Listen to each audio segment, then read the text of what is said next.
From the second we walked into the restaurant, I knew something was off. Jillian got yanked away by a pack of girls from her class, and I was left standing there like an idiot. At dinner, we sat with Lena and Mark, the ones who'd introduced us. I barely said a word, just tossed out a few lame questions. Jillian acted all smiley and fake, but she barely even looked at me, and everyone, even Lena and Mark, kept throwing me these weird, guilty looks. As dinner wrapped up, Jillian and Lena slipped off to the bathroom and stayed gone. Meanwhile, everyone else was getting ready to hit the club.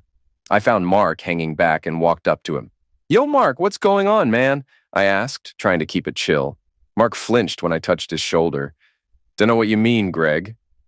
I gave him a look. "Come on, man, don't nonsense me." I cut off when Lena came back, but no Jillian. Lena grabbed Mark's hand, avoiding my eyes. "Where's Jillian?" I asked, my voice sharp now. Lena froze, glanced at Mark. They did that silent, oh crap look people do when they're caught. Then she stared at some plastic plant like it was going to save her. She's with the band. They went ahead to the club," she mumbled. "She just left without telling me? Her husband?" My voice was tight. "What the hell, guys?" Neither of them could look at me. I didn't wait for more lies. I stormed out, jumped in my car, and floored it. The club was 10 minutes away. I made it in 5. I barged in, and there she was, Jillian, dancing. With some dude, and not just dancing. Pressed up close, like they knew every inch of each other. It hit me like a punch to the gut. I stood frozen at the door while everyone else from the reunion just watched. No one said a word, but their faces said it all. I don't know how long I stood there. Long enough. They didn't even notice me. Then someone touched my shoulder. I spun around so fast I almost clocked Lena. "This is Troy," she said quietly. Voice all weird, like she didn't know if she was sad or sorry. Jillian's first love, they grew up together, same school, dated forever. Everyone thought they'd end up married. Then he got a scholarship to the States and, well, that was that. I stared back at the dance floor. I knew this guy now, knew his name, knew the history. Hell, I was the one who picked up the pieces after he left. "They don't look too broken up to me," I muttered. "He's been back a few months," Lena said, voice dead flat. "Got transferred for work." I watched Jillian laugh at something he said, watched her lean in. "They're meant to be together, Greg," Lena said finally. Her voice cracked a little, like someone giving bad news they'd been dreading. I didn't say a damn thing. "I mean, she loved him," Lena went on, helpless. "We all thought she'd never move on. Then you came along. You made it better. You made her happy for a while." My fists were clenching as the song ended. We watched as Troy leaned in, grabbed my wife's face with both hands like he owned her, and kissed her hard. My fingernails dug into my palms so deep that blood started dripping. When the first fat drop smacked the ground, I thought maybe, just maybe, whatever sicka spell they were under would snap. Jillian glanced around at the crowd rolling into the club, then locked eyes with me. Like nothing freaking happened. Like she wasn't just swapping spit with another dude. She peeled herself off Troy with this fake ace smile and started strutting toward me. I didn't even notice Mark and Lena ghost out. Typical. She stopped a few feet away, arms crossed like she was about to lecture a child. "Troy was my first love, Greg," Jillian said. "No hello, no nothing. Just firing off like I was supposed to eat that crap up. We gave each other our pureness." I stood there, frozen, stone. "When he left for his scholarship," she kept going, "we promised we'd find our way back to each other." "Oh, I see," I spat, a voice dripping with venom. "And look at that. He rolled back into town, and you couldn't wait to spread your legs, huh?" "Don't be a prick, Greg," Jillian snapped, rolling her eyes like I was the a-hole. "I know this is rough for you, but me and Troy, we're destiny. That's real. We're meant to be." I flinched, opened my mouth, then clamped it shut. The rage was burning too hot. Finally, I barked out, "Jillian Bronwyn Anaya, you freaking married me?" I shouted, my voice cracking the heavy air. She didn't flinch. Witch didn't even blink. "Gotta give her that."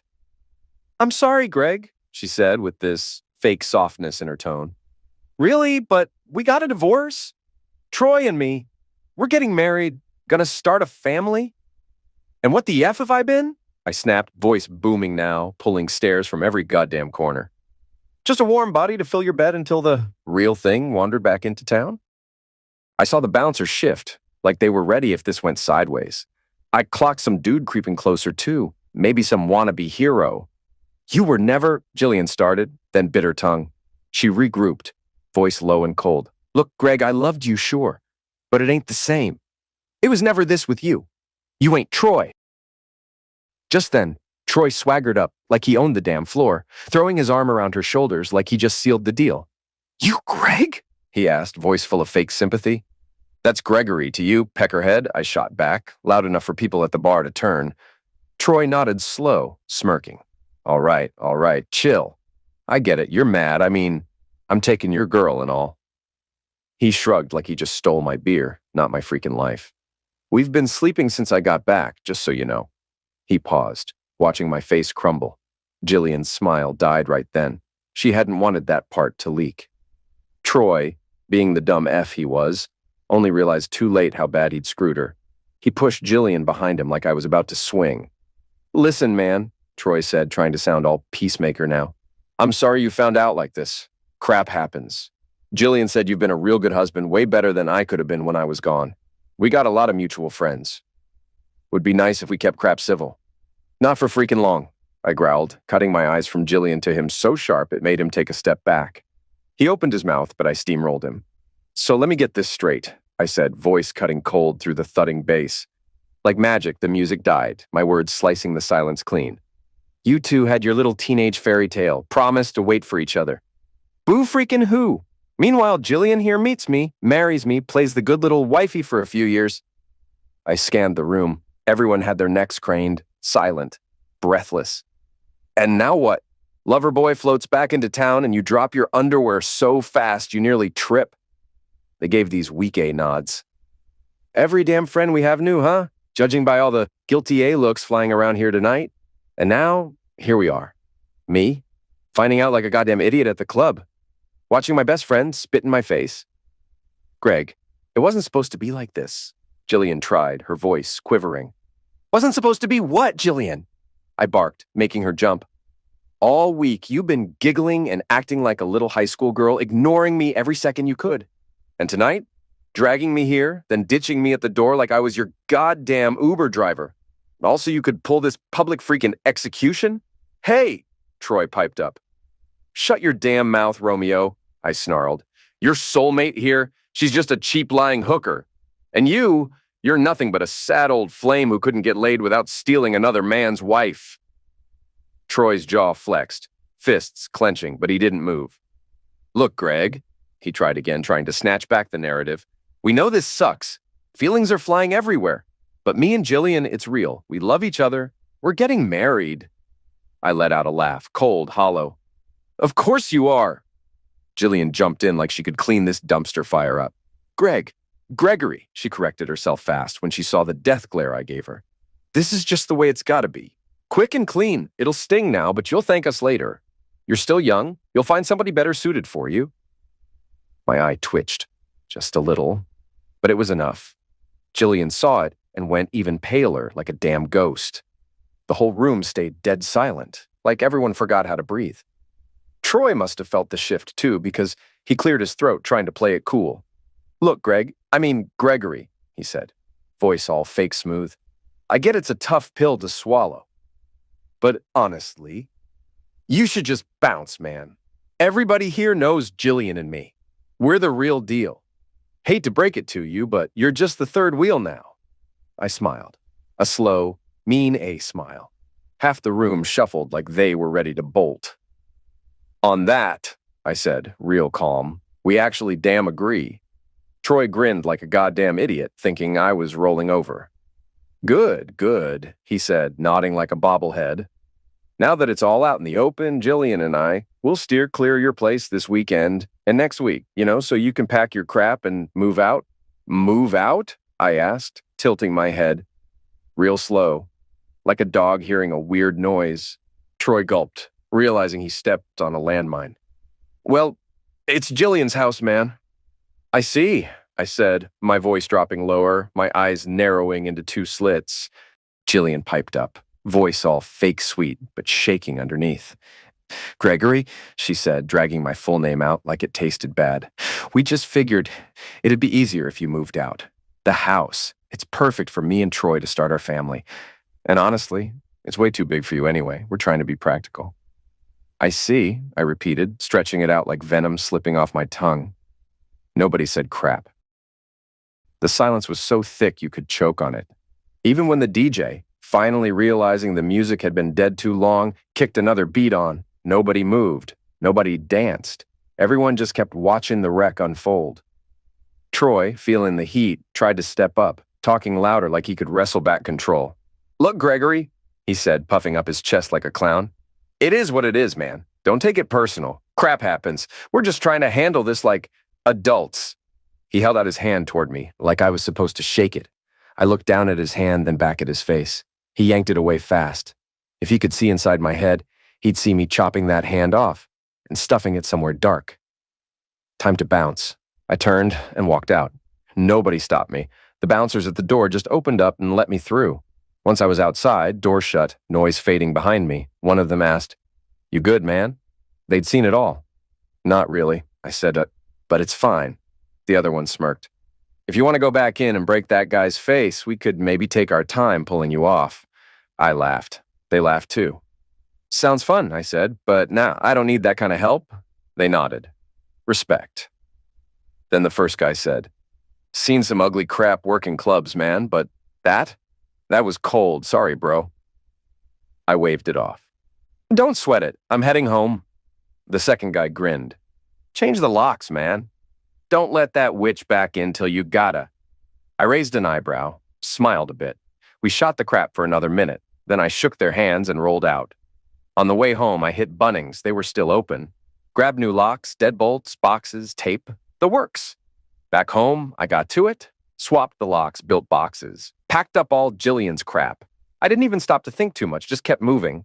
After a few hours, I finally sat down, poured a Kraken and Coke, fired up my laptop. First move, bank accounts, blocked and killed our joint cards, opened a new account, moved half our savings and vacation cash into it. Would take a few days to clear, but I had enough for now. As the rum kicked in, I got bold, pulled out our legal folder, house deed, investment papers, and the prenup. Yeah, you're thinking, bet there's a cheating clause. Nope, wrong. The prenup was mostly about my business, back when we started dating, and even when we got married, my accounting firm was just getting off the ground.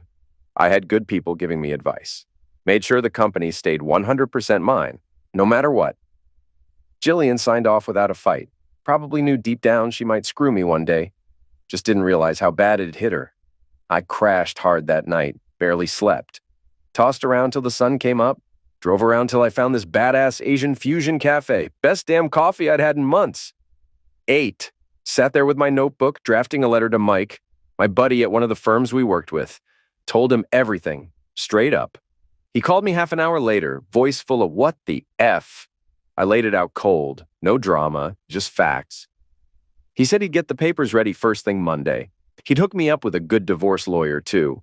And yeah, of course, he said he was sorry. I killed another hour at that crappy cafe, scrolling dumb crap on my phone, feeling like the biggest loser alive. When I finally rolled home, there they were, Mark and Lena, parked in my damn driveway. Soon as I pulled up, they jumped out like little kids caught stealing. "Greg, Lena started. I threw a hand up. "Gregory," I snapped. She blinked like an idiot. "Sorry, Gregory," she stammered. Mark stepped up, trying that fake A peacemaker tone. "Look, man, we're sorry, all right? Last night got messy, but I cut him dead. Hand up again, turned my head, stared across the street at that busted A tree. Big old branch snapped clean off in the last storm, just like me, like someone ripped a piece of my damn soul out and laughed about it. When I swung my eyes back, tears were pouring. But man, I was burning inside. "Don't," I hissed, voice low, mean. "Don't you freaking dare, Mark. You knew she was screwing around. Months," said Jack crap. "But Gregory, we didn't," Lena squeaked. I slashed the air with my hand. "Shut it, Lena. Don't preach at me. Don't stand there acting all holy." Voice was dripping with hate. "Real love don't stab you in the damn gut, all right? It don't leave you bleeding and still ask for a damn smile." Wiped my face, shook my head slow. I loved her. Dumb as it sounds now, I did. Gave her every damn thing. Built my whole world around her. "I know," Lena whispered, eyes shining. "But Jillian and Troy—" "Shut up," I roared. Felt it echo off the houses, then softer. "Shut up, Lena." I looked dead at her. "I don't want to hear one more damn fairy tale. They were meant to be my A. I pissed away 7 damn years on a damn fantasy. 7 years of holding her hand through every meltdown, every who am I crisis, every tear over that useless a-hole Troy. Years of making plans, dreaming of kids, growing old together. Laughed once, bitter as crap. All for what? To be the damn warm-up act? The plan B? The dumbass who fixes her up so Troy can swoop back in and enjoy the prize? I glared at them, eyes like knives. Tell me, Mark, tell me, Lena, why the F does he get it all? Why does he get the healed-up, all-better Jillian, the life I built for her, huh? They just stood there, looking like someone pissed on their shoes. He gets everything, I said, voice cracking. And me? I get jack crap. I'm nothing but a backstab from the ones I called friends? They couldn't even look me in the eye. Good. Well, F it, I said. You helped wreck my life. Now get the F off my property. Greg, Mark started. I cut him cold. Gregory? He sighed like I was the one making it hard. All right, Gregory, you made yourself clear. We'll go, but anything we can do before we leave? I looked at their piece of crap minivan, smirked. Yeah, wait here. I went inside, grabbed every goddamn thing that witch left behind, clothes, makeup, perfume, dumb little notes, and hurled them into boxes.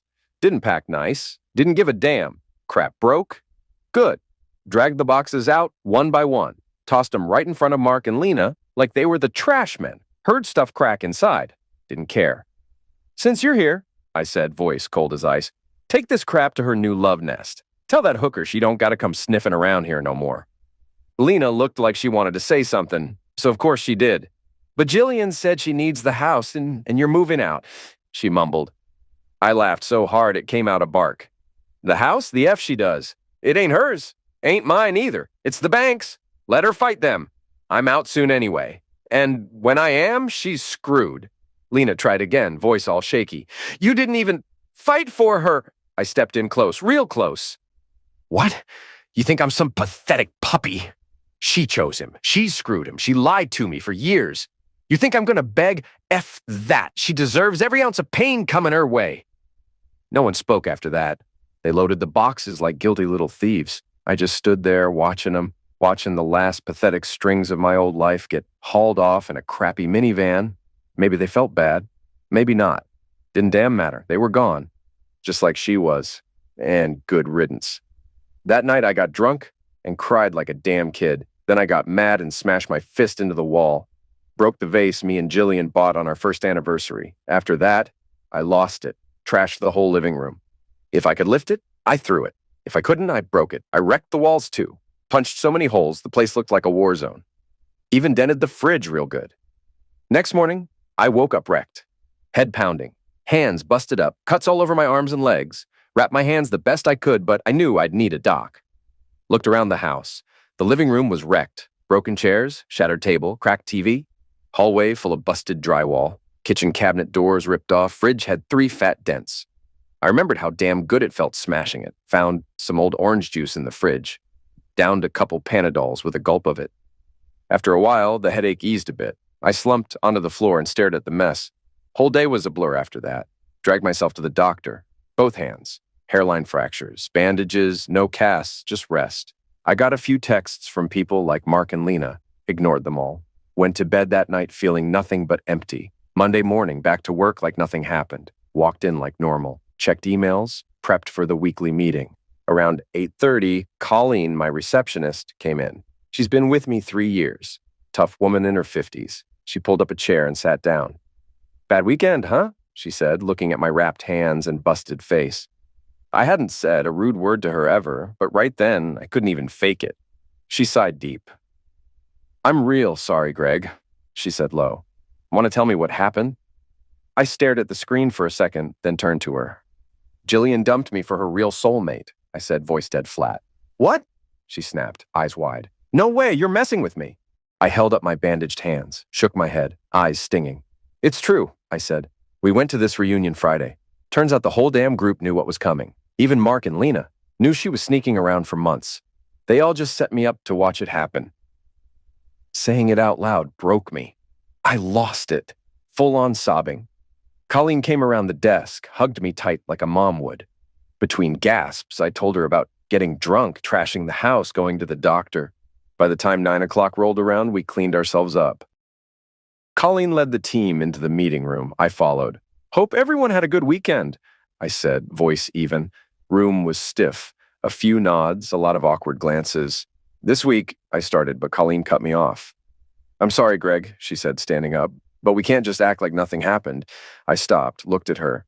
She gave me a small nod, asking if she could go on. I nodded back. "Gregory got betrayed this weekend," Colleen said loud and clear. "His wife, and some so-called friends, did him dirty in a way that's hard to even explain." She let that hang in the air, then turned her head down the table to James, one of my tax guys, sitting there trying to disappear. "Right, James?" she said, her voice sharp. James froze, shrank in his chair. He stammered. "Were you at the reunion or not, James?" "Yeah," he mumbled. "And did you know about the affair?" James swallowed hard. "I knew," he whispered. Silence, heavy, like everyone in the room wanted to beat him down right there. Colleen spoke again. "James, you should leave the room, and you better think real hard about your future here. Because if we find out you helped cover this up, you're out. No debate, got it?" James nodded quick, bolted out like a whipped dog. Watching him go, it hit me. I hadn't even realized he was there Friday night. My head had been so full of Jillian and her new guy, I missed how deep the betrayal ran. I cleared my throat. "Look," I said, "I'm not gonna lie. My personal life's a damn mess, and yeah, my weekend sucked." I held up my hands, bandaged and bruised. "But we've still got work to do, clients to serve. I'm trusting you all to have each other's backs. If you need something, talk to Colleen. I'll be around, but if I seem a little out of it, just cut me some slack, yeah?" I almost lost it again when the team started throwing out words of support. "One last thing," I said. "Don't jump James too fast. I get it. You're pissed. So am I. But let's get the full story before we burn him at the stake." Murmurs of agreement. Colleen ran the rest of the meeting while I sat back, feeling like my guts had been ripped out. Later, a soft knock. I looked up. Colleen and James standing there. I waved them in. James shut the door and sat down, looking like a guy waiting to be shot. Colleen spoke first. "I think you two need to talk," she said, voice calm but firm. I nodded, sinking into my chair. James sat stiff across from me. I stared out the window. My head was a mess. It wasn't even 10 a.m., and I already wanted a drink. James cleared his throat. I looked at him. He dropped his eyes fast. "So," I said, my voice cold. "Greg, he started, then gave a short, bitter laugh. "You think this is funny?" Colleen snapped, sharp as a whip. James gave a sad smile. "No, nothing funny. Boss gets stabbed in the back. My wife's been yelling at me since yesterday, and I'm about to get fired. Either laugh or cry." I picked laugh. I gave him a small nod. I'd always liked James. Good worker. Loyal, or so I thought. "Start from the top," I said. He shifted in his seat. "You probably heard by now how Jillian and Troy were the dream couple back in high school?" I nodded. "That's all anyone's been saying." He gave a weak smile. "I was the math nerd, not bullied, but not one of them. Even we followed Jillian and Troy. They were it. King and queen." He paused, checked my face. Nothing there, so he kept going. "End of senior year, we all thought they'd go to college together. Then Troy bailed, took a scholarship overseas. Whole school was shocked." He paused again. I nodded for him to keep talking.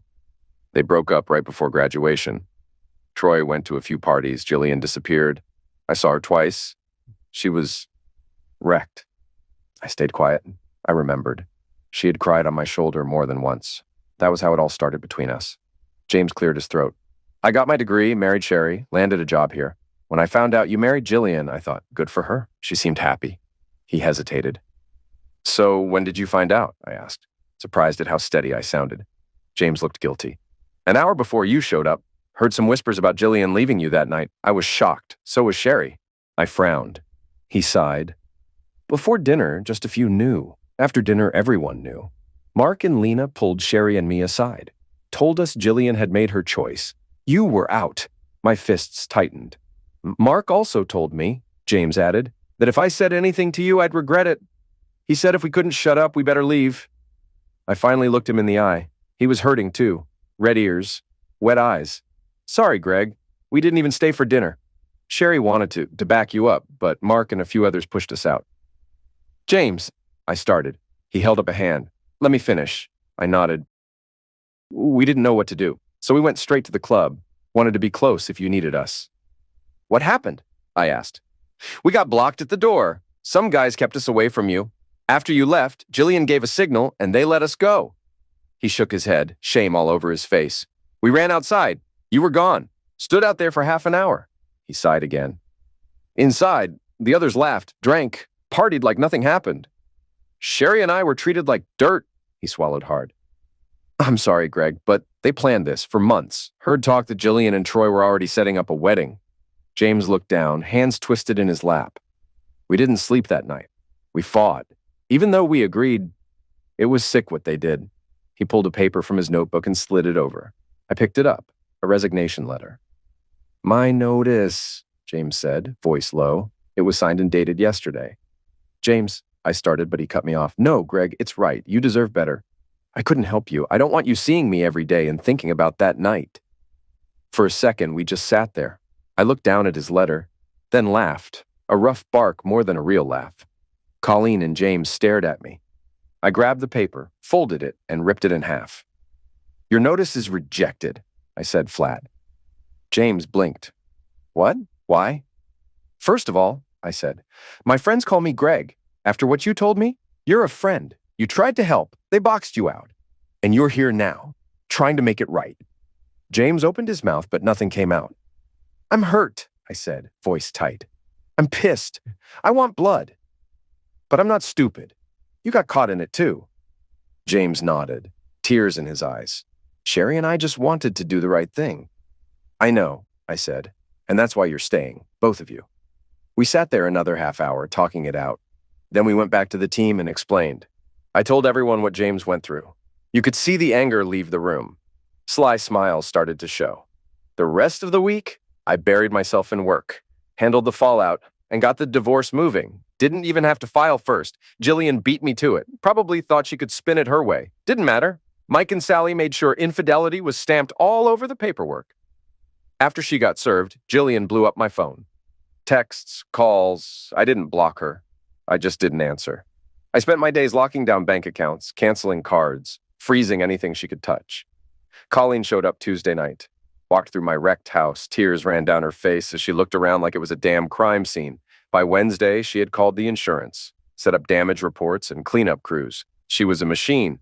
By Friday night, I was dead on my feet, body shot to crap. Mind worse, but sleep? Nah, like it owed me money and ran. Saturday morning, nothing left to wreck, so I dragged myself up and ran. Ended up at the crappy strip mall. Burned my throat with black coffee, ate some cardboard croissant, and jogged back home. Didn't expect the trash waiting for me. I hit the driveway, sweat pouring, and there she was. Jillian, parked on my steps like she still had a damn right. Hadn't seen her since she stabbed me in the back in front of the whole damn town. Jeans, dirty sneakers, a blouse that looked like a thrift store reject. No surprise. Without me dressing her, she looked like a goddamn mess. I stopped halfway up, pulled my earbuds out. Anti-sleep still buzzing like a pissed-off hornet in the morning air. We stared each other down, long, ugly. Finally, she croaked, Greg, it's good to see you. I snorted hard, launched a spitball into the grass, cutting her fake A greeting short. What? I snapped. Shocked I ain't 6 feet under? Thought I'd off myself after you put on your little hooker show for everybody? She flinched like I'd slapped her. Good. She deserved worse. It wasn't like that, Greg, she whimpered. I laughed right in her face. No humor in it. Save it. You wanted blood. You made damn sure everybody saw me bleed. She stared at the dirt like it had answers. Her voice came out real small. Mark and Troy. They thought if we did it that way that you wouldn't resist. Ooh. I threw my head back and laughed, full and hollow. You thought I was going to fight for you? I spat. Which, please? After you opened your legs for the first clown who came knocking? Her cheeks lit up red. Shame. About damn time. But, no but, you lying hoe. I cut her off, voice sharp as a razor. You tossed 5 years in the trash the second you bent over for that piece of crap. Only thing I'm mad about? Wasting my best years on a damn charity case. I turned my back on her, started for the door. Greg, you can't talk to me like that, she shrieked, scrambling after me. I'm still your wife. I barked a nasty laugh, unlocking the door. Not for freaking long. She tried to push in after me. I planted a hand on her chest and shoved her back like she was nothing. You ain't welcome here, I said, dead calm, dead mean. But Greg, this is still my house too, she snapped. I shook my head slow, smiling like a wolf. Wrong again, sweetheart. House is in a trust. I rent it. You don't own a goddamn thing. Never did. Her face twisted up, all lost and dumb. Good. For her confusion, I leaned half out the door, voice low and sharp. Listen close, Jillian. You don't live here. You don't breathe here. You're just a sad witch on my porch now. I slammed the door in her face. Quick text to my lawyer. She's here. Handle it if she acts up. Grabbed a folder off my desk. Came back. She was still standing there, clinging to whatever scraps she thought she had left. Greg, she started. I threw up a hand, stopped her like a cop stops traffic. First, I said, voice hard enough to crack bone. It's Gregory. You lost the right to Greg the second you dropped your underwear for my shadow. She swallowed hard, tears in her stupid eyes. I didn't blink. Second, I shoved the folder at her chest. That's your cut. Took it out of pity. You didn't earn a damn cent. She opened it. Eyes went wide at the number. And third, I said, stepping closer, voice dropping low and dangerous. You got something for me? She fumbled with her purse, hands shaking, pulled out a manila envelope, held it out like a scared little kid. I'm sorry, Gregory, she whispered. I snatched it from her hand without even looking at her. You will be, I said, voice cold enough to freeze hell over. I ripped open the envelope while she stood there, acting like she mattered. Flipped through a few pages, snorted loud. Jillian flushed hard. Yeah, she knew what I just read. In exchange for me filing divorce? She wanted 75% of the savings and half my damn business. I flipped back a page. Found the cherry on top. A damn restraining order. Starting Monday, I wouldn't even be able to get near my own damn house. I looked up. Dead eyes. Really? I said, raising one brow. She couldn't even meet my stare. She knew she crossed a line. Thing is, Jillian always just rolled with the biggest snake in the room. Now, she was about to learn what it felt like to get bit. Pulled my phone out, called my lawyer. Jillian shuffled like a crackhead needing a fix. Sally, my new main lawyer, picked up fast. Hey, Sally, I said, eyes locked on Jillian. Got Jillian outside my house, served me her trash paperwork, tried hitting me with a restraining order too, including my own damn place. Sally's cursing was so loud Jillian heard every word. Her face burned redder than a stop sign. After a minute, Sally said she'd handle it, told me to sit tight and not touch a thing. I hung up, slid the phone in my pocket, and turned to Jillian. So tell me, I said, voice colder than winter steel. How's it feel being actual human garbage, Jillian? She stood there, dumb and silent for a second. It's not like that, Gregory, she muttered. I laughed sharp and mean. Save it. You don't get to talk now. I convinced Troy to give you till Monday to move out, she said, like she deserved a damn medal. You can't move in, I said, dead blunt. Not your house. But you can't be here, she snapped, sounding like a spoiled brat throwing a tantrum. I shrugged, slow, arrogant. Maybe, but neither can you. Neither can that clown you're screwing.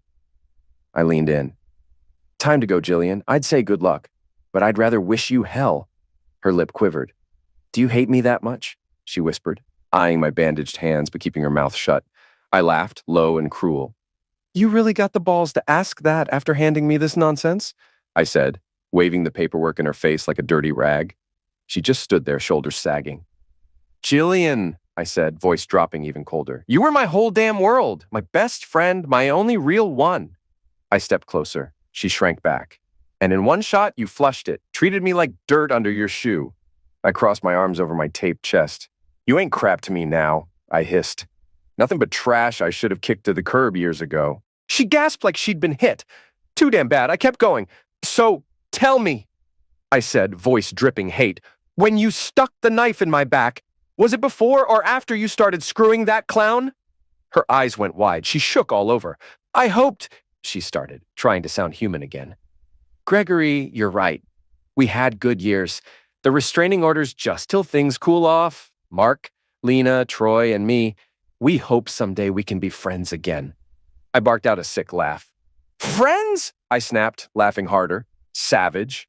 I waved my busted hands around, the envelope dropping like trash. Friends? I snarled, stepping toward her. She flinched hard. If you four were burning alive, I'd chug gasoline just to piss on you and make sure you went out faster. I watched her crumble. You're a damn delusional witch, I spat. Movement down the street caught my eye. Mark and Lena creeping up like rats. Troy? Hiding across the street like a coward. "Oh, look," I said, pure venom. "Here come the heroes." "Greg," Mark said, hands up, fake calm. "Come on, man, chill out." "Eat crap, Mark," I barked. "We ain't friends, never were. You betrayed me same as her. You're dead to me." I stared them down, the way you look at rats before you stomp them. "You all got blood on your hands," I growled. "You're just as filthy as the hooker and the coward hiding over there." "Greg, listen," Lena started. I turned on her so fast she shut up mid-word. "Don't you dare, Lena," I growled. "You, no spine, no soul. You helped set me up. You smiled while I bled out." They both looked like they wanted to sink into the ground. I stepped closer, voice dropping to a nasty, mocking whisper. "And save your fairy tale about true love," I sneered. "You're the ones who pushed me to date her, pushed me to marry her, then shoved the knife in deeper when it was time." They flinched at every word, like I was lashing them with a whip. And then the devil got an idea. "Lena," I said, smiling cold. "Tell me, when Mark comes home smelling like cheap perfume after a long night out, you still gonna believe in true love?" Lena froze, shot Mark a dirty look. "Baby, that's not true," Mark yelped, sweating. I laughed hard, a mean, ugly sound. "Oh, it's true," I said. "Mark loves his little side trips, special dances, special services." Mark stammered like a caught thief. Lena spun on him, screaming, chasing him down the block as he bolted like a scared rat. I turned slow back to Troy, who still hadn't moved, standing there looking dumb as hell. I smiled. Mean, dead. Gregory, you didn't have to do that," Jillian whimpered. I leaned in. She leaned closer, too, like a stupid moth to a flame. "Don't worry, Jillian," I whispered cold in her ear. This was just the opening act." She flinched like I'd slapped her. "What? What do you mean?" she squeaked, voice cracking. I stepped back, cold as ice. "Get lost, Jillian," I said. "Go run to your boy toy, pack your crap, leave town." I paused, smiling cruel. "Or stay," I shrugged. "See what happens." Fear twisted her face good now. "Greg, what the hell happened to you? Where's the man I loved?" she cried out. I stared right through her. "He's dead," I said, voice flat. "You eliminated him." I turned, stepped inside, slammed the door shut in her face.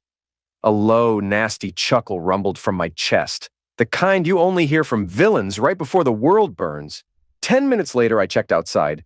Jillian, Troy, and the truck were gone. I dropped to the floor, shaking from everything that just happened, and broke down again. I loved her. I hated her.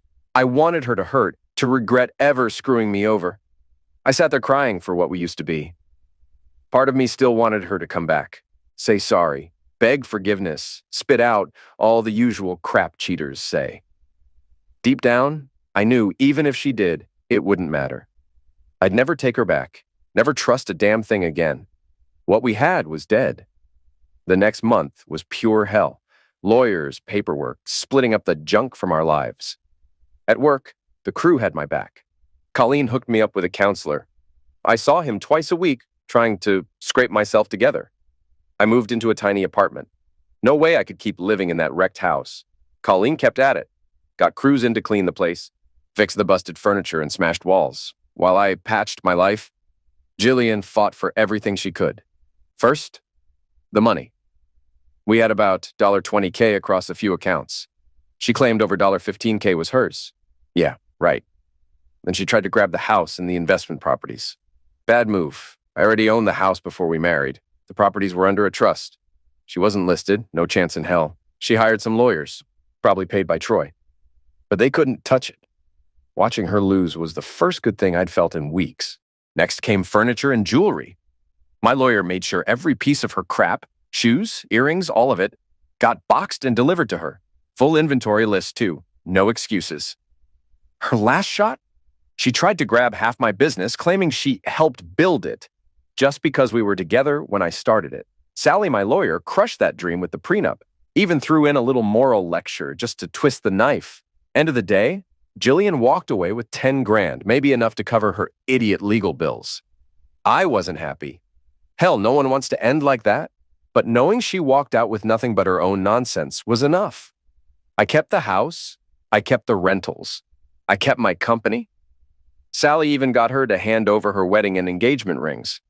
The restraining order dropped after it was clear Jillian had no right to the house. Locks were changed, and I hired security to swing by a few times a week. Didn't want any surprises before I moved back in. After the dust settled, all we had to do was wait a few months for the divorce to be final. Jillian stayed silent. James and Sherry still heard stuff through the grapevine. They shut it down fast. James found out Jillian and Troy were living in some corporate apartment. Troy's firm paid 6 months' rent. After that, he was on his own. Pretty clear what happened. Troy thought he was getting a house and a big setup. Too bad, Peckerhead. Then August rolled around, just a few weeks before the divorce was final. It was tax season. Peak time for accountants down here. August and September were pure madness for small biz returns. I was surprised to find 2 familiar faces waiting for me on Tuesday morning. Wasn't even 10 a.m. and already nonsense was waiting for me. Mark was sitting stiff at one of our meeting tables, looking like he hadn't slept all week. Lena was next to him, head down, looking like she might just cry in her lap. Soon as I walked in, Mark jumped up. "Gregory, man, come on, you gotta help me," he begged. I just stared, sat down easy, slow, like I had all day to watch him squirm. James sat next to me, cool as ice. He'd been handling Mark's taxes for years. Could have gone somewhere else if he wanted. But that would cost him big. Plus, no one knew his cooked books like we did. "Why the F would I help you?" I said, grinning slow. Mark's face went tight. "Really? You're gonna make me beg, Gregory?" he stuttered out. I laughed. James chuckled too, low under his breath. "Begging would be funny," I said, leaning back. "But it ain't gonna save your sorry, eh? Why you even here? Huh? Thought you and your little crew had it all figured out. Cheered Jillian and Troy on like it was the goddamn Super Bowl. Told me to move on." I leaned forward, voice sharp. "Well, guess what, Marky boy? I did. Moved the F on. Moved right past you." Room went dead quiet. "You know," Lena said, voice tiny. I raised an eyebrow. "What now?" She looked up, eyes dark, tired. "You were right," she said. No one spoke. Even James quit fiddling with his pen. "You were right about all of it," Lena said again, voice cracking. She glanced at Mark. He was staring at his hands like they held answers. Pathetic. "We were so busy chasing that happy ending nonsense Jillian and Troy sold us. We didn't even see what we were doing to you," she said. I didn't say a word, just let her twist. "The day you called out Mark," her voice broke, "I thought you were just hurt, lashing out, but then I saw it. The guilt all over his damn face. You weren't lying." She dropped her head like she couldn't even look at me. "I didn't want to believe it," she whispered. I snorted. Loud. Didn't even try to hide it. "Yeah, no crap." She gave this sad, broken smile. We all knew deep down. We knew we were wrong, but we kept saying it was true love, so it was okay. Lena shot a look at Mark so cold it could have froze hell over. "Especially people like Mark," she added, real bitter now. "He pushed hardest, probably trying to bury his own dirty guilt." Mark didn't even flinch, just sat there looking like he might puke. I stared them both down. "So what now?" I said, voice flat. Lena let out a broken laugh. Now we're screwed." She wiped her face with the back of her hand, rough. "We trashed everything," she said. "Burned it all down. Friendships, marriages, love. All for a fairy tale that wasn't even real." I looked straight at Mark. Man looked like a goddamn corpse. "Good. If you two came here thinking I'd feel bad for you," I said, "save it. I don't give a F." Their faces dropped even more. Didn't know it was possible. "But," I added, dragging it out, "as managing partner of other accounting, I've decided it ain't in our best interest to keep your account."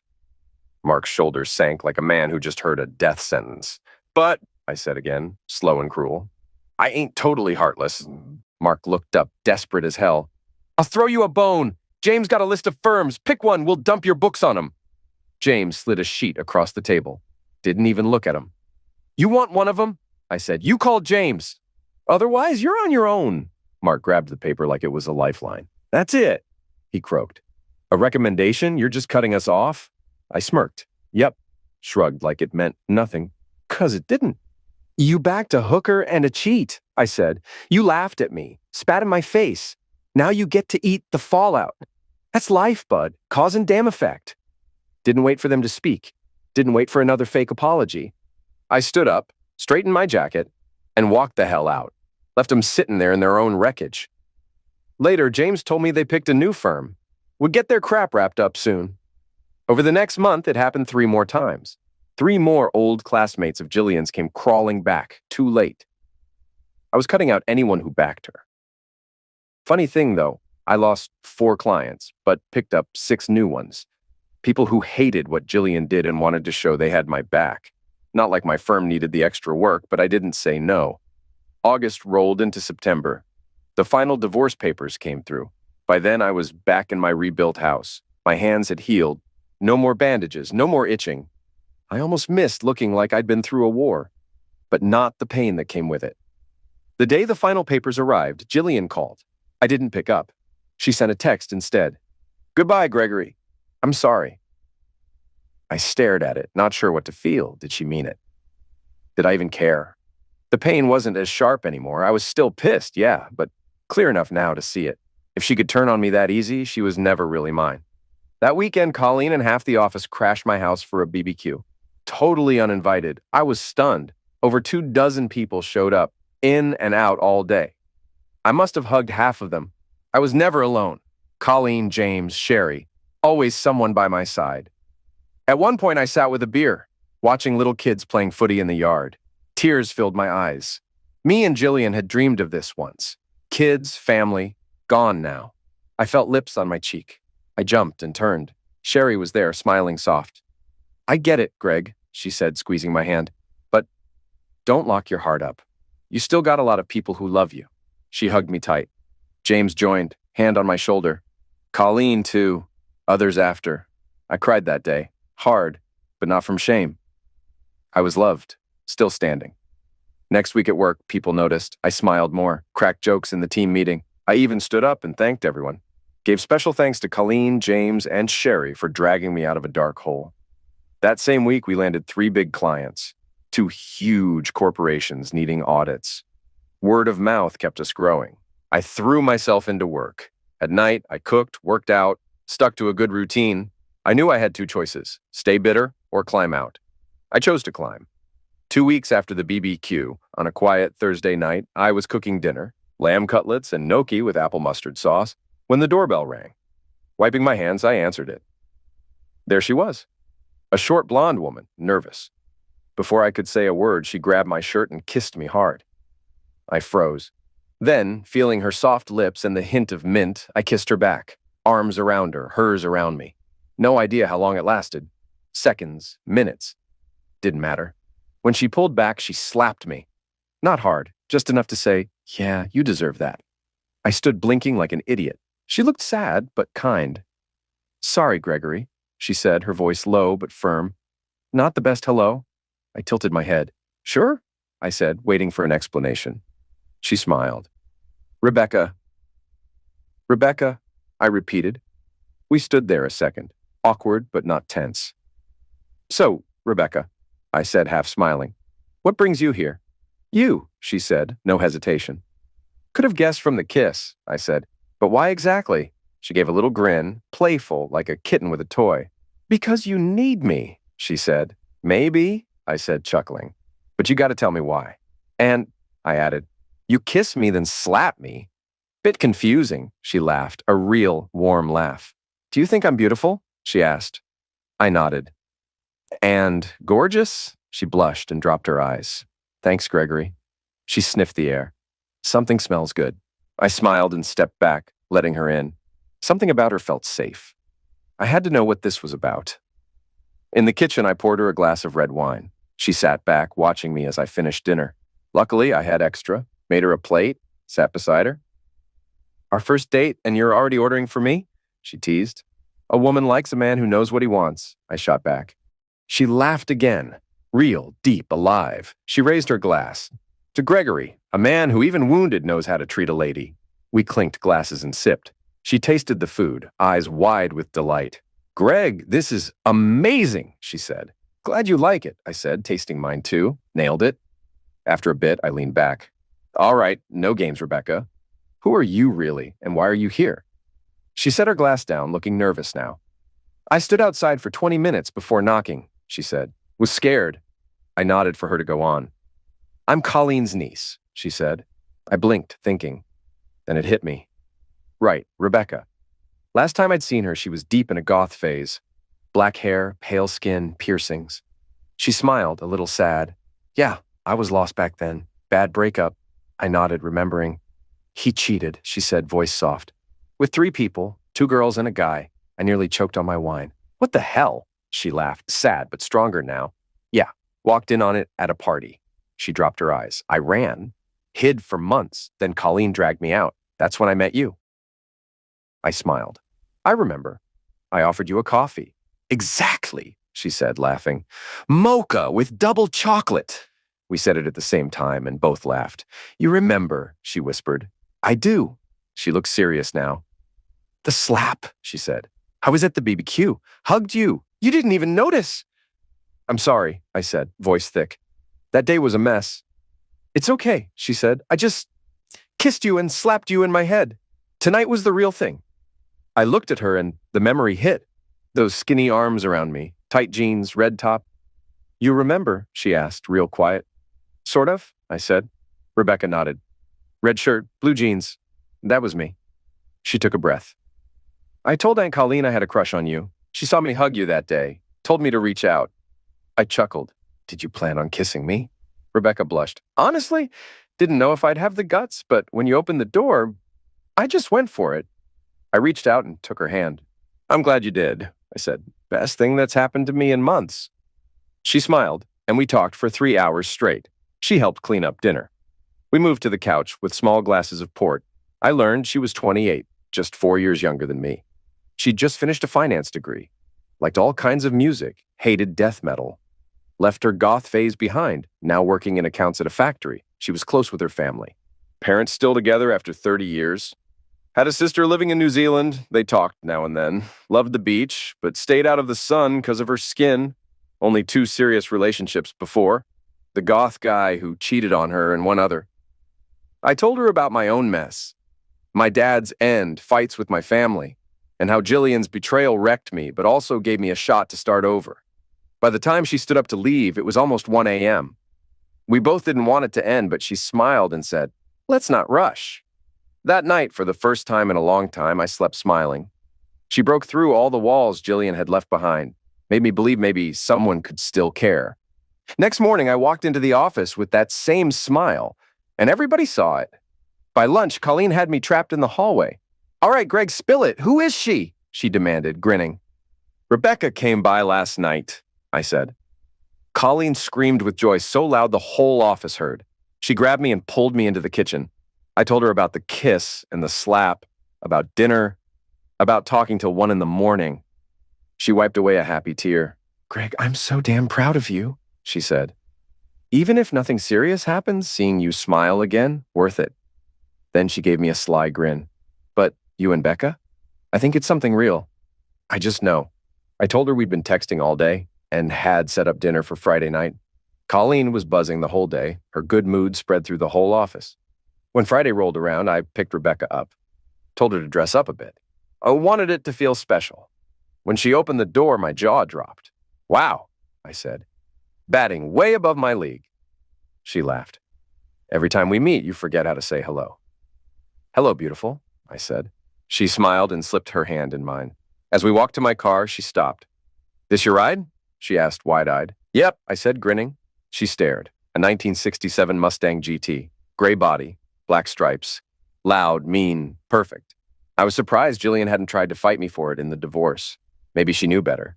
Rebecca slid into the seat, grinning as the V8 rumbled to life. We drove into town, laughing about Colleen's matchmaking. Ate at a fancy Japanese spot. Tried sake. Not a fan, but fun for the night. After dinner, we hit the casino. Won $600 in an hour. Ended the night at a club inside the casino. Fancy place, everyone dressed up. Guys kept trying to dance with Rebecca, but she shut them down sweet and fast. At one point, a dude stopped me while I carried our drinks back. Man, he said, clapping my shoulder. You're lucky as hell. Girl's loyal. Hot as hell, too. Only got eyes for you. He smiled and walked off. Built like a damn linebacker, too. Probably used to girls chasing him, not Rebecca. Saturday morning, I woke up smiling at how the night went. We barely left the bed all weekend, only for food and showers. When it was time to get back to real life, I dropped her off. Still wearing her Friday night dress, looking like pure trouble. By the time I got to the office, she'd already sent me 2 selfies. One had Gregory's written across her hand in pen. She stayed with me every night that week except Wednesday. She had late work. Then the next Tuesday, James popped into my office with coffee. "Hey, Greg," he said, "got a sec?" I waved him in. He looked nervous. I knew it was about Jillian. "You and Rebecca doing good?" he asked. "Yeah," I said. "Feels like 6 months, not 2. James grinned. "Sherry and I are happy for you. Listen, you and Rebecca want to come over for dinner Saturday?" I smiled. Let me check with Becky, but sounds good." He hesitated, fidgeting. There's something else." I sighed. "Jillian?" "Kinda," he said. "It's about Kensington. Big client. We just started auditing them." James laid out the mess. One of their managers had been stealing for years, spending company cash on hookers and paying secret child support to a woman in the States. I stared at the report. "So this dude's been stealing to pay hookers? And for a secret kid overseas?" James nodded. 4 years. I leaned back. "Man, so much for true love." James snorted, and for the first time in days, we laughed. A month later, we handed Kensington the first draft of their report, holding back some dirt until we finished digging. They agreed to wait. They wanted the full story before making any moves. 2 weeks later, Friday night, I came home and found Becca had already let herself in. Candlelight dinner set up. She handed me a Kraken and Coke, poured herself some red wine, and we sat down. Chicken Boss Kaloa smelled amazing. On the table between us sat a box. I kept sneaking glances at it, but we talked like it wasn't even there. Becca noticed, though. After dinner, we cleaned up, refilled our drinks, and moved to the couch. Lights low, soft music playing. "Greg, babe," Becca said, voice soft but sure, "these last 6 months have been the best of my life." I started to answer, but she held up her hand, smiling. "Let me finish," she said, blushing a little. "I know you were broken when we met. I was too. But what we have, it's real. It's better than anything I ever dreamed." She leaned closer. "I love coming home to you. I loved you the first day I met you. Now, I'm in love with you." Her voice shook a little. She nodded toward the box. "I needed you to know that before you open it." I set my drink down. She pushed the box toward me, looking nervous. It wasn't sealed, about the size of a headphone box. I lifted the lid. Inside was a smaller box and an envelope.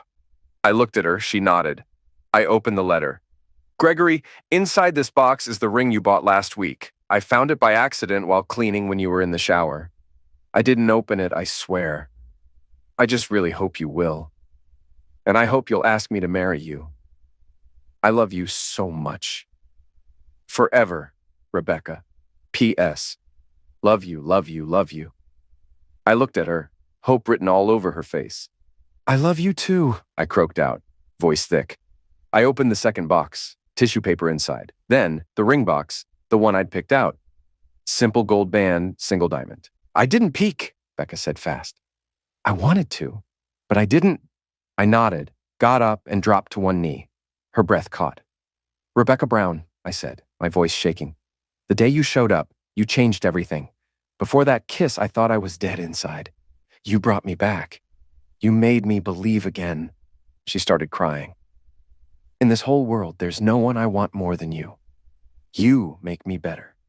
You make me alive." I opened the ring box. "Rebecca Beth Brown, will you marry me?" She tackled me before I even finished. "Yes!" she yelled. I slipped the ring on her finger. She kissed me like she was claiming me. "Thank you, my fiancé," I whispered against her mouth. "You're gonna have the best damn wife in the world," she giggled. "And wait till we have kids. I can't wait for you to knock me up and leave me barefoot and pregnant." She knew exactly how to push my buttons. We'd talked about kids a lot back when things were still dreams. Then the doorbell rang. I groaned, pulling away from her and answering it. Standing there were Colleen, Becca's parents, James, and Sherry, all yelling, "Congrats!"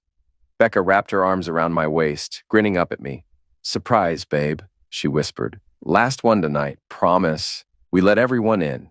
Her parents had 2 bottles of champagne. We toasted, laughed, passed the ring around. Her dad and James clapped me on the back. The women swooned over Becca's hand. It was a damn good night. Later, after everyone left, Becca dragged me to bed, made me take photos of her. Just her in the ring, private photos. just for us. About a month later, 3 big things happened in 2 days. First, we wrapped up the Kensington audit, turned the report in, heads were going to roll, legal would get involved. I handed over the file, cool as hell on the outside. Inside, I was grinning like a madman. They had no idea how sweet this win was for me. Second thing, Rebecca showed up at my office, beaming, full of wedding ideas, and handed me a legal doc. I read it. With every page, my jaw clenched tighter. "You serious with this?" I asked, tight. "Baby," she said sweetly, "this prenup's for peace of mind. Your house, your business, safe. But it's not fair to you," I said. "You get almost nothing." "Only if I cheat," she said, calm, "which I won't." She grabbed my hands. "This is my promise. If I betray you, I get nothing. If we part for any other reason, we split fair." I sighed, heart full. "You're doing this 'cause of Jillian," I said. "I am, but it's for us." I signed it. No second thoughts. We agreed to toss it in a drawer and forget it. Third thing happened the next night. I got home late. Becca met me at the door, wearing a wicked smile. "Shower," she ordered. "Now." Just stepped out of the shower when the yelling hit, tossed on some shorts and hauled A to the hall. "So I move out and he moves in some smeared up trash?" Jillian was screeching at Rebecca. Rebecca just laughed, all sugar and venom. "Girl, you walked out that door," she said, voice sharp as hell. "You left the sweetest damn man alive. You broke him, remember?" Then she smirked. "And honey, no makeup here," she added, throwing up air quotes. I stayed in the hallway, listening, grinning. This was better than TV. "But ho?" Rebecca said, sweet as poison. "Sure, I'll wear that title. I'm Gregory's personal hooker. He owns me, head to toe. Could you say the same when you had him?" Crack slap. Heard it clean and sharp. That was my cue. I stepped in. Jillian was clutching her face, red as hell. Rebecca stood there proud, not even flinching. I couldn't help it. I chuckled. "Rebecca," I said, smirking. "Meet Jillian, my ex-wife. Jillian, meet Rebecca, my fiancée." Both glared like they wanted to claw each other's eyes out. "Is this funny to you, Greg?" Jillian snapped. "Actually," I said, grinning wider. "Yeah, you crash my house, yell at my girl, get smacked. And now you want to play sufferer? This is karma, babe, served fresh." Rebecca smirked again, but I shot her a look. "Chill, Becca." She backed off, arms crossed, eyes locked on Jillian like she was sizing her up for a casket. "What do you want, Jill?" I sighed. "Why'd you do it, Greg?" she hissed. "Why ruin my life?" I blinked. "The F you talking about?" I said. "I ain't touched your life in a year. You ditched me for true love, remember? You and Troy, the meant-to-be fairy tale." Behind me, Rebecca snorted, loud. "You didn't have to ruin him!" Jillian spat, tears in her voice now. I laughed, hard. Watching her flinch felt good. "You'll have to be more damn clear, princess," I said, arms folded. Rebecca slid her arm around my waist, her standing with me like a damn queen. "It was other accounting," Jillian said, voice shaking. "You ran the audit. You got Troy arrested. You ruined everything." I leaned in a little, voice cold. "What, you mad I reported a thief? 2 mil, Jill. He stole $2 million. Hookers, a side chick, a kid, over in the States." Jillian went white as a sheet. "Courtesans?" she croaked. "And a family, babe," I said. "He had a whole second life you didn't even know about." She crumpled like wet paper, sagging onto the porch. "He got arrested," she mumbled. "Been married less than 3 months, and he was gone a month of that." Her shoulders shook, tears falling. For a second, yeah, it hurt. Old ghosts, but not enough to save her. "What do I do, Greg?" she sobbed, looking up. Rebecca beat me to it. "You got some nerve asking him that after what you did," she snapped, voice like a whip. Fire sparked in Jill's dead eyes. "He was mine first," she spat. Rebecca just hugged me tighter, smiling sweet. "Nah, girl, you never had him." "Not really. You never let him in, that's why you lost him." Jillian shook her head. "That's not true, I gave him everything." Rebecca laughed, mean and sharp. "Yeah? That why you spread your legs for Troy soon as he popped up? That why you tried to steal Greg's house, his money, his life?" Jillian had no words, just curled tighter, sobbing. And then Rebecca surprised me. She walked over, sat right next to her. "You don't know my story," Rebecca said, voice low. Jillian lifted her head, confused. "When I met Greg, he was still married to you. He loved you like a damn fool. And yeah, I was jealous," she said, real soft. Jillian blinked, stunned. Rebecca smiled a little, remembering. After you threw him away, I saw him at a BBQ. He was wrecked, crying in public, didn't even care. We hugged. He whispered thank you in my ear like it was the last breath he had left. I swallowed, the memory still raw as hell. That's when I knew, Rebecca said, looking at me. I could heal him. I could love what you threw away like it was gold. She turned back to Jillian. And you know what I do, she said, voice steady. I love him with every goddamn piece of me because you didn't know how to. Jillian just rocked back and forth, crying. What am I supposed to do now? She asked, broken. Rebecca shrugged. Not my damn problem. Jillian stared, hurt flashing across her face. You lost, Rebecca said flat. And if you ever come sniffing around my man again, girl, you're gonna meet a version of me you really don't want to see. Rebecca stood, walked straight to me, slid into my side like we were built from the same bones. I finally spoke, voice low, final. She's right, Jill. She's mine now. I'm hers. We're building something real. Kids. Life. All that crap you threw away. Becca squeezed my hand. And you? I said. I don't love you. I don't even like you. You eliminated that part of me a long time ago. Jillian looked shattered. And because I'm still half the man you never deserved, I said, I'll give you some free advice. She looked up, desperate. Divorce Troy. Cut your losses before it gets uglier. Her voice cracked. Where do I go? I shrugged, cold. Not my freaking problem. They're getting divorced too, she said, tears running. I snorted. Yeah, cheaters tend to crash and burn, Jill. Newsflash. Figure it out, I said. You're on your own now. Is there any chance we can still be friends? She begged. Rebecca and I said it at the same time, flat as concrete. No. Jillian just stood there, broken, watching us. Then she wiped her face, nodded like she finally got it, and turned away. Take care, she said, voice tiny. Hope you two stay happy.